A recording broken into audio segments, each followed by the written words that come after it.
The second presidential debate versus Trump's counter-programming. This article is shared by Peter Boykin, American political commentator, citizen journalist, and political candidate.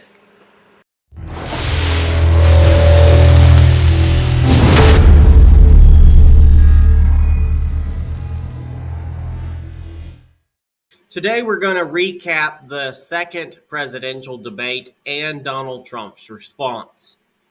The Reagan Presidential Library in California was the stage for the second GOP debate, featuring the leading Republican contenders for the 2024 nomination, without Donald Trump there.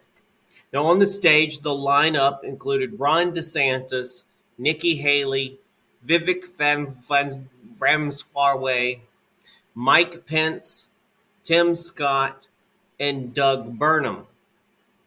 Now, Trump's absence, the former president chose to skip the debate, opting to meet with striking auto workers in Michigan. This decision is not surprising, given his towering 42% lead over the closest competitor in the primary race.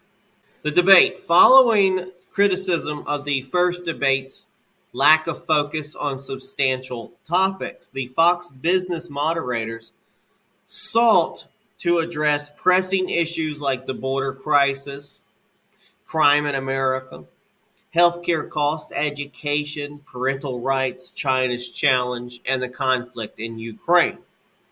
Now the verdict. The Wall Street Journal aptly summarized the debate as a contest filled with arguments, one-liners, strained attempts to grab attention. However, none of the candidates managed to articulate a compelling case for why they should be the front-runner instead of Donald Trump. Now, observations. While watching the debate, a few noteworthy moments stood out. Ron DeSantis delivered a strong performance when discussing education, emphasizing his efforts to revitalize American education in Florida through parental rights, school choice, and the removal of critical race theory from classrooms. Nikki Haley appeared hawkish, advocating for potential conflicts with Russia, China, and Mexico. Her vocal support for the Ukraine war contrasted with the opposition of 71% of Republican voters. Vivek Ramaswamy, though presenting intriguing ideas like ending birthright citizenship and calling the drug trafficking, quote, bioterrorism, struggled to maintain his presence amid interruptions from other candidates. Chris Christie largely focused on attacking Trump, echoing his approach from the first debate. His, quote, Donald Duck comment fell flat. Tim Scott and Mike Pence delivered predictable, if somewhat unremarkable, performances. Doug Burnham, despite frequent interruptions by moderator Dana Perino, showcased his business acumen while criticizing Joe Biden's electric vehicle subsidies and their impact on the U.S. auto industry. Now, the big picture, following the first GOP debate, there were minimal shifts in the polls. Trump's absence didn't hinder his popularity, as he saw a slight increase in his numbers.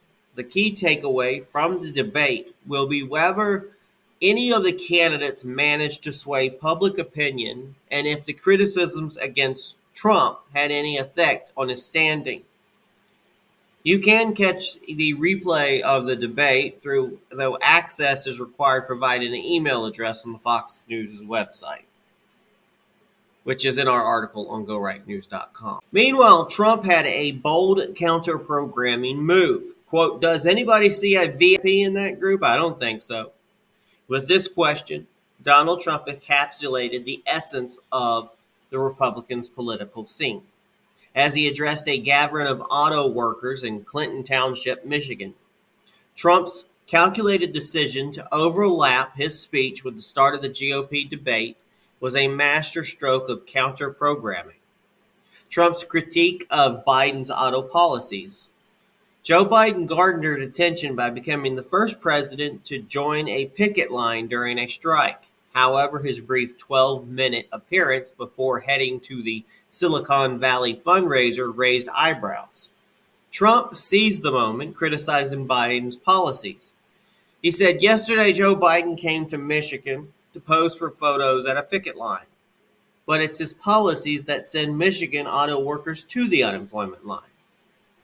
Now, Trump's viral line during his speech, Trump delivered a line that quickly went viral. Quote, "Under a Trump administration, gasoline engines will be allowed, and sex changes for children will be banned." Trump's response to Chris Christie. At the GOP debate, former New Jersey Governor Chris Christie took a swipe at Trump, accusing him of avoiding debates and suggesting that they would dub him Donald Duck. Trump retorted in an interview with Fox News Digital, asserting that anybody that would come up with that nickname shouldn't be running for president. Now, skipping the debate, Trump's absence from the first GOP debate had no detrimental impact on his political standing. In fact, his national polling average increased from 52% to 54%.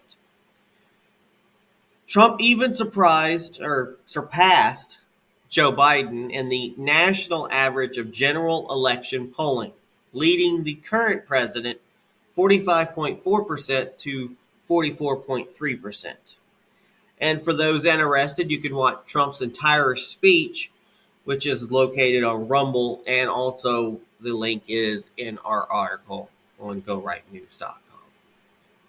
This article is brought to you by Go Right News and edited by Peter Boykin. Visit GoRightNews.com for more articles and visit PeterBoykin.com to learn more about Peter Boykin.